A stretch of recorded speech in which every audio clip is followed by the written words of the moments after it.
dikalikan dengan banyaknya berapa tadi jumlah industri yang Sekitar padat modal, 170-an. artinya hampir 200 Iya. industri itu melakukan rekrutmen. Artinya pelan-pelan ini masalah bisa terurai. Memang tidak semudah dengan apa yang menjadi rencana kita, tetapi saya kira kewajiban pemerintah, kewajiban kita untuk mengupayakan itu. Dan itu sangat mungkin ketika dilakukan pendekatan.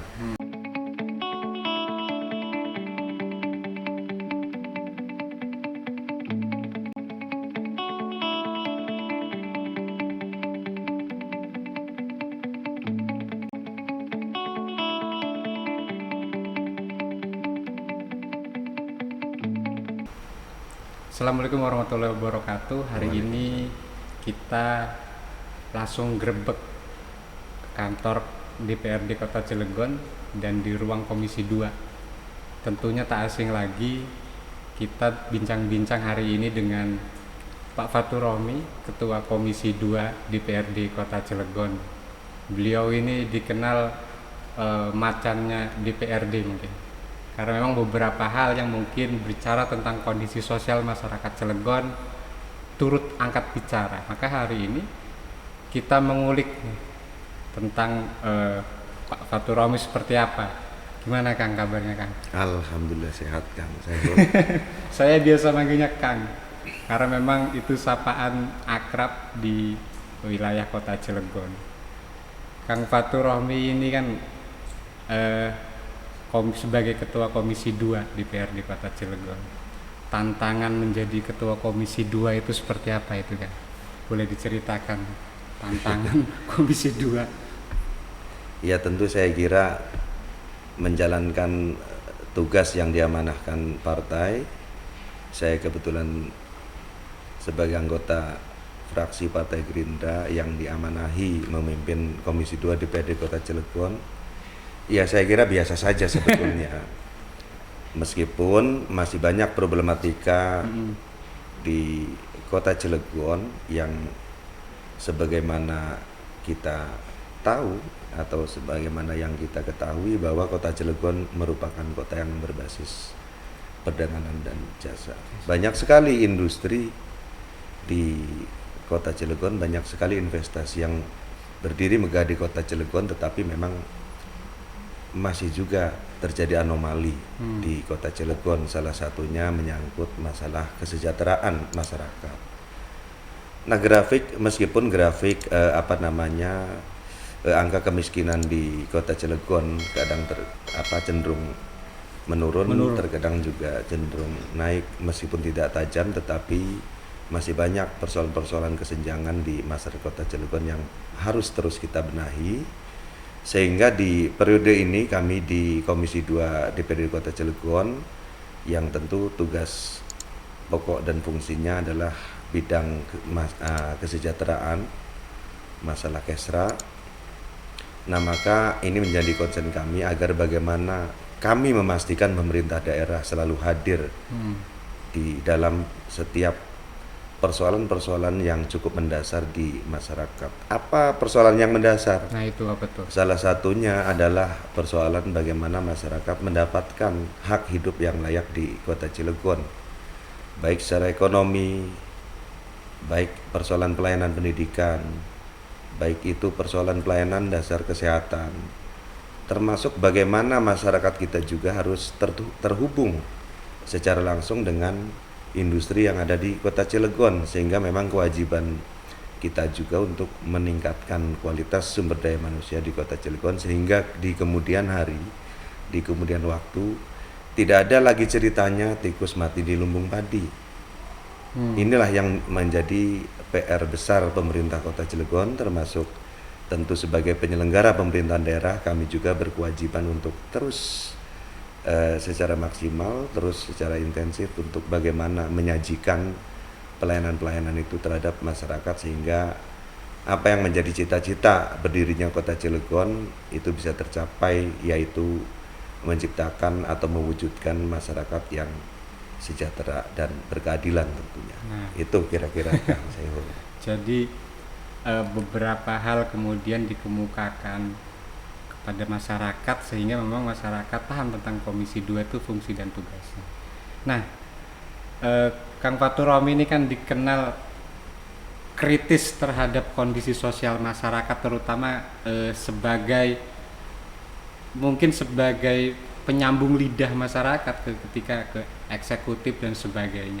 Sebenarnya apakah dari kecil ini kan cita-citanya itu apa, jadi DPRD atau mau jadi seperti apa, atau mau jadi apa tapi kok terjebak di dimensi politik ini, seperti apa itu kan? Iya, saya tidak merasa terjebak juga.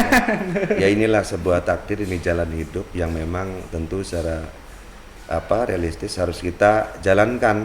Itu Kang Saihul. Jadi sebetulnya saya juga tidak merasa terjebak di dalam Arus dimensi politik politik atau apapun, tidak. Tetapi memang berbicara latar belakang pemikiran, tentu itu dimulai dari bagaimana saya diajarkan tentu oleh orang tua bahwa hidup itu tidak lain, yang pertama tentu kita beribadah kepada Sang Pencipta, kepada Allah Subhanahu wa taala. Yang keduanya adalah bagaimana tubuh kita, badan kita, pikiran kita semuanya dapat memiliki manfaat meskipun dalam lingkup kecil terhadap lingkungan sekitar. Nah, itulah yang mendasari pemikiran saya. Nah, ini hanya secara kebetulan tentu berbicara manfaat, karena memang latar belakang saya bukan dari orang yang cukup berada secara ekonomi, bukan juga dari golongan orang yang mungkin cukup pintar secara akademik. Nah, tentu apa yang bisa saya lakukan yaitu dari saya masih, dan sekarang pun masih muda lah, dari zaman saya masih remaja lah, sampai hari ini saya masih muda, itu biasanya bagaimana memerankan diri saya terhadap lingkungan terkecil atau lingkungan yang lebih luas agar memiliki manfaat.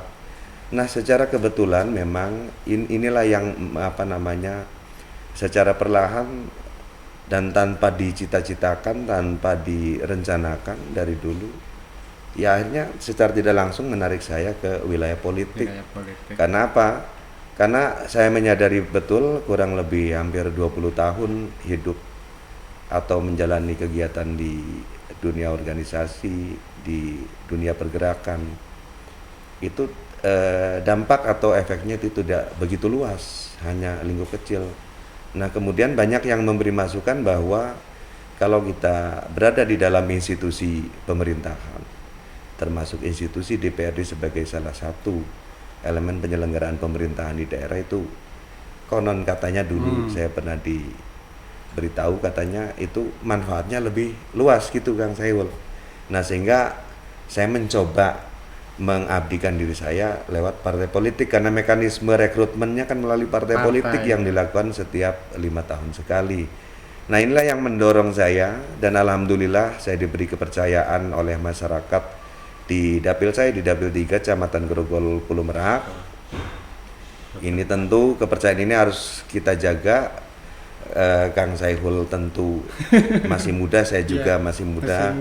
Ya tentu kita tidak ingin mencederai kepercayaan itu. Nah, sehingga bukan juga saya satu-satunya di DPRD ini yang katakanlah tadi disebutkan aktif, banyak juga yang aktif, mungkin tidak terekspos saja. Nah, inilah yang mendasari bagaimana kita sebagai generasi muda ini membuktikan kepada masyarakat bahwa yang muda pun bisa untuk bagaimana mengabdikan diri, bagaimana potensi yang kita miliki, kemampuan yang kita miliki dapat bermanfaat lebih luas. Dan alhamdulillah, meskipun saya menyadari betul, dan tentu mohon maaf sekali terhadap masyarakat terutama yang ada di Dapil 3 Kota Cilegon, tentu sampai hari ini masih belum maksimal dalam menjalankan tugas pokok dan fungsi saya sesuai amanat Undang-Undang 23 tahun 2014, yaitu fungsi pengawasan, fungsi legislasi, termasuk fungsi pengawasan ini juga belum maksimal. Nah, maka kita menyampaikan juga permohonan maaf kepada masyarakat. Mudah-mudahan di waktu-waktu mendatang kita bisa lebih maksimal lagi menyajikan kinerja kami secara maksimal terhadap masyarakat. Itu saya kira. Nah, gini Pak Dewan, Cilegon ini lagi-lagi persoalan yang substansi, itu persoalan pengangguran yang memang menjadi permasalahan yang dirasakan mungkin sama masyarakat di grassroots masyarakat itu sebenarnya kan tidak berbanding lurus. Kaya kota kaya dengan investasi triliunan misalkan, atau Cilegon dijuluki kota industri. Iya. Kurang lebih ada 170 industri kalau tidak salah padat modal yang ada di Cilegon. Tapi dalam kacamata Pak Dewan, banyaknya pengangguran ini karena apa itu Pak Dewan? Iya, betul sekali Kang Sahil. Memang ketika awal saya masuk ke DPRD Cilegon, kemudian partai mengamanahkan saya di Komisi 2 yang salah satu bidang yang menjadi mitra kami adalah masalah ketenagakerjaan, karena mitra kami di Snaker. Nah, ada tadi yang saya sebutkan, terjadinya anomali di Kota Cilegon. Ada banyak investasi, banyak sekali industri meskipun berbasis padat modal, karena memang rata-rata industri dasar, tetapi di lain hal banyak sekali pengangguran. Dan seperti tadi Kang Sahil yang mohon maaf tadi menyaksikan sendiri, hari ini saja saya menghadapi dua elemen dari buruh terkait dengan persoalan perselisihan hubungan industrial. Ini satu fenomena yang mohon maaf hampir sehari-hari saya temui. Nah, problemnya coba kita urai. Makanya belum lama ini Komisi 2 DPRD Kota Cilegon sesuai fungsi yang diamanahkan melalui hak yang diamanahkan oleh tata tertib kita atau peraturan DPRD nomor 2 tahun 2019, kita sudah menyajikan lewat peraturan daerah yang kita inisiasi. Jadi kita ada perda inisiatif tentang penyelenggaraan ketenagakerjaan. Oh iya. Yang kemarin sudah kita paripurnakan, tinggal kita tentu tunggu implementasinya. Nah, kenapa lahir peraturan daerah itu yang kita inisiasi? Karena pertama kita ingin raperda inisiatif yang ada di DPRD ini juga sejalan dengan RPJMD yang sudah kita sama-sama tetapkan, yang sudah kita putuskan pemerintah daerah dengan DPRD. Salah satunya sesuai janji politik dari Wali Kota Cilegon, Pak Wali Kota Cilegon, kaitan dengan akan menciptakan 25.000 lapangan kerja atau mengentaskan 25.000 lapangan kerja di Kota Cilegon, baik itu melalui skema pembinaan UMKM maupun rekrutmen yang dilakukan di industri. Nah, tentu kita perkuatnya lewat program pemagangan. Pemagangan kita bagi menjadi dua, ada yang pemagangan itu dilaksanakan oleh Balai Latihan Kerja di Dinas Tenaga Kerja Kota Cilegon, ada pemagangan yang dilakukan secara mandiri oleh industri itu sendiri. Nah, hanya persoalannya hari ini tentu kita ini di daerah, satu memang ada batasan-batasan kewenangan yang diatur oleh undang-undang kaitan dengan pemerintah di daerah maupun di pusat, itu kita dibatasi. Nah, keduanya juga soal konsen dari pemerintah sendiri. Saya lihat konsentrasi pemerintah daerah kita masih belum mengarah ke sana. Nah, ukurannya dari mana? Itu tentu kita lihat dari bagaimana postur APBD kita belum memihak kepada pengentasan pengangguran, karena masih minim sekali anggaran yang didapat Dinas Tenaga Kerja. Oh iya. Baru sekitar 9 miliar di Dinas Tenaga Kerja Kota Cilegon. Nah, sehingga program-program pelatihan kita masih sangat terbatas. Di satu sisi industri ini butuh tenaga-tenaga atau kompetensi-kompetensi yang memang high skill, yang memang berbasis industri, tetapi pelatihannya saya lihat ini tidak linear dengan kebutuhan industri. Ini juga jadi problem. Nah, sehingga masih terus kita dorong, kita diskusikan dengan pemerintah daerah agar mudah-mudahan di tahun-tahun mendatang ini tentu kita harus concern terhadap masalah pengangguran, kan ini persoalan dasar yang selalu menjadi problem di lingkungan masyarakat kita. Jadi persoalan di grassroots memang persoalan pengangguran. Gini Pak Dewan, ke hal lain. Setahu saya kan dulu Pak Dewan ini sebagai ketua RW, terus sekarang sebagai anggota DPRD. Capek nggak sih Pak Dewan jadi anggota DPRD itu? Jadi enak. Iya. Saya bingung jawabnya begini. Capek nggak Pak Dewan? kita sebagai manusia biasa tentu memiliki Iya. batasan-batasan kemampuan berpikir, kemampuan fisik. Tetapi terus terang saya menyadari bahkan kepada keluarga, kepada istri dan anak-anak saya beri pengertian bahwa kalian harus menyadari bahwa ayah kalian, artinya suami kamu kepada istri saya, Iya. itu 70% badannya milik publik. Nah, sehingga saya tidak merasa lelah. Jadi 70% sudah diwakafkan ke masyarakat. badan. Saya sudah katakan dari awal. Nah, sehingga sehari-hari meskipun terus terang dengan keluarga jarang sekali berkumpul, termasuk hari Sabtu maupun Minggu juga jarang sekali karena ada kegiatan-kegiatan sosial di dapil di masyarakat, ya tentu itu juga harus kita prioritaskan. Nah, sehingga jarang sekali berkumpul. Tetapi itu saya nikmati sekali lagi karena saya ingin membuktikan kepada masyarakat bahwa tidak hanya saya tetapi generasi muda yang lain, saya kira banyak sekali yang sangat berpotensi, bahkan jauh lebih berpotensi daripada apa yang hari ini saya lakukan. Nah, tentu itu kita imbangi dengan bagaimana kita juga selalu mendengarkan apa yang menjadi keluh kesah masyarakat, sehingga itulah yang menjadi kenikmatan saya sehari-hari. Karena emang kan setiap minggu ya herring Pak Dewan. Khawatir kan lelah dan sebagainya. Gimana tuh Pak Dewan? Karena aktif banget herringnya mendengar Iya. aspirasi dan menyerap aspirasi dari masyarakat Cilegon. Iya, secara manusiawi tentu batasan-batasan fisik saya katakan ada, merasa lelah biasalah. Ya. Tetapi tentu kita juga tidak bisa menghindari ketika contoh sehari-hari selain rapat-rapat resmi di DPRD, tentu ada persoalan lain, ada masyarakat yang ingin berkonsultasi, bersilaturahim. Kadang-kadang belum selesai dari kantor masyarakat di dapil, ada yang ingin bersilaturahmi, hanya ingin bertemu, atau memang bertemu ada yang ingin disampaikan, ada yang keluhan-keluhan yang ingin disampaikan.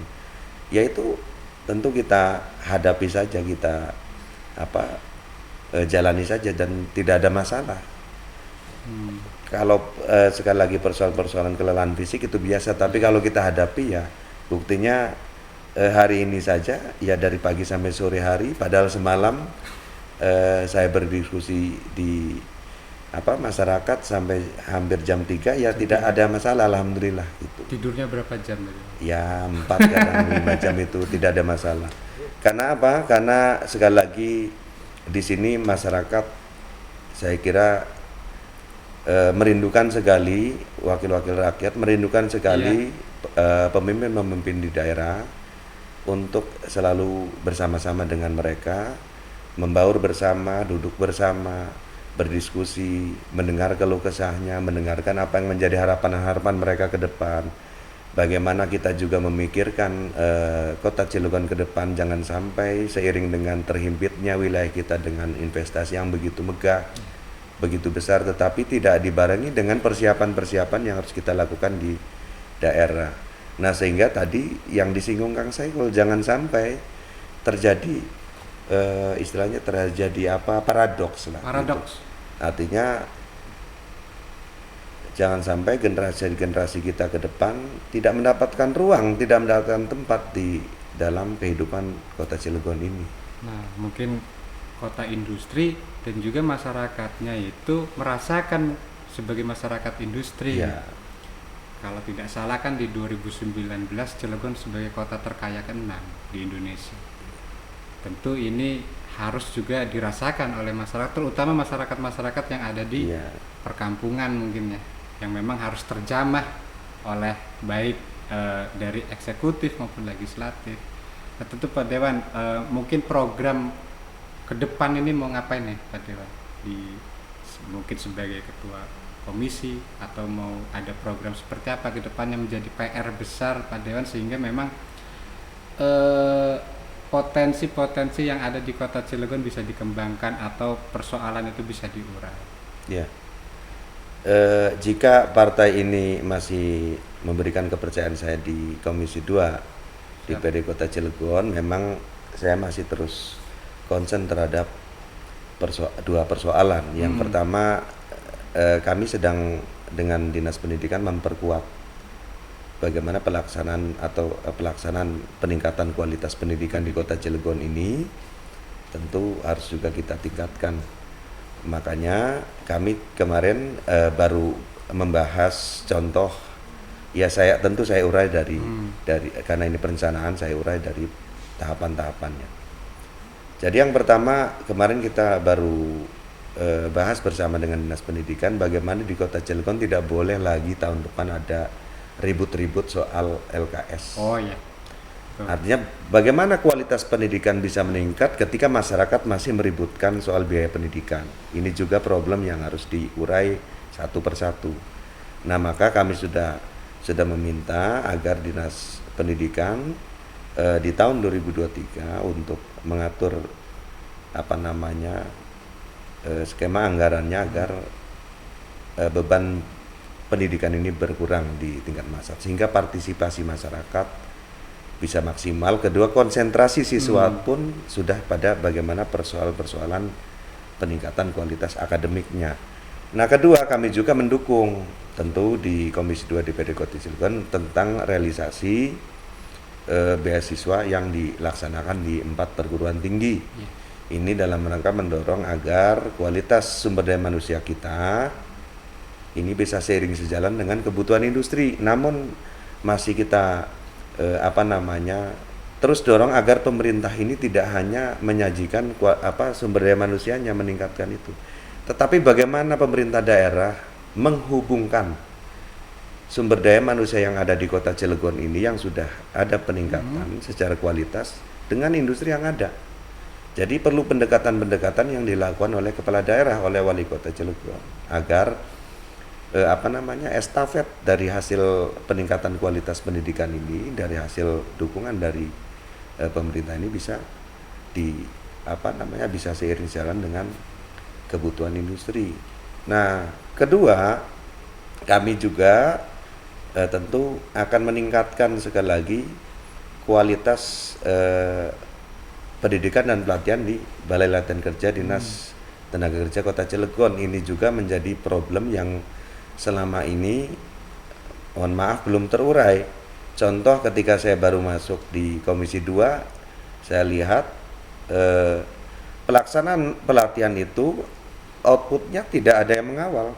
Oh iya, pelatihan dong, tapi Setelah pelatihan mereka selesai ya sudah. iya. Bahkan sertifikasinya pun tidak kompetitif lah sertifikasinya. Oh, tidak kompatibel dengan kondisi Makanya industri. kemarin itu kita dorong agar ada peningkatan sehingga hari ini sertifikasinya cukup lebih baik daripada sebelumnya. Nah, keduanya dari lulusan-lulusan peserta pelatihan ini kita minta Dinas Tenaga Kerja melakukan pendampingan. Nah, inilah yang tadi kita hubungkan dengan bagaimana kepala daerah ini berkomunikasi juga dengan industri. Selain dari perguruan tinggi, juga ada lulusan dari Balai Latihan Kerja ini untuk disalurkan ke industri-industri yang ada di Kota Cilegon. Bayangkan Kang Sayul, ketika satu industri memiliki komitmen dengan kepala daerah untuk merekrut masyarakat Kota Cilegon sekitar 2-5 orang saja setiap tahun. Dikalikan dengan banyaknya berapa tadi jumlah industri yang sekitar padat modal. 170-an. Artinya hampir 200 industri itu melakukan rekrutmen. Artinya pelan-pelan ini masalah bisa terurai. Memang tidak semudah dengan apa yang menjadi rencana kita, tetapi saya kira kewajiban pemerintah, kewajiban kita untuk mengupayakan itu. Dan itu sangat mungkin ketika dilakukan pendekatan. Dan tinggal bagaimana ketika pendekatan dilakukan industri kita beri insentif. Insentifnya apa? Ya kita mudahkan perizinan mereka. Kita mudahkan ketika mereka memerlukan pelayanan di pemerintah. Saya kira itu bisa dilakukan dan itu tidak terlalu sulit Kalau ada kemauan. selagi ada kemauan dan kesungguhan dari pemerintah.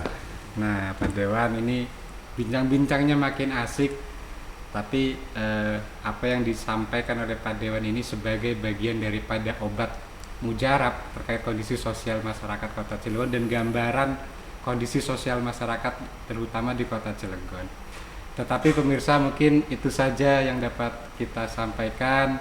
Semoga Pak Dewan selalu sehat dan tetap bekerja untuk masyarakat Kota Cilegon dan tetap menjadi macan yang kritis terhadap hal-hal yang memang tidak sesuai dengan objektivitas masyarakat Kota Cilegon yang diinginkan. Terima kasih. Assalamualaikum warahmatullahi wabarakatuh.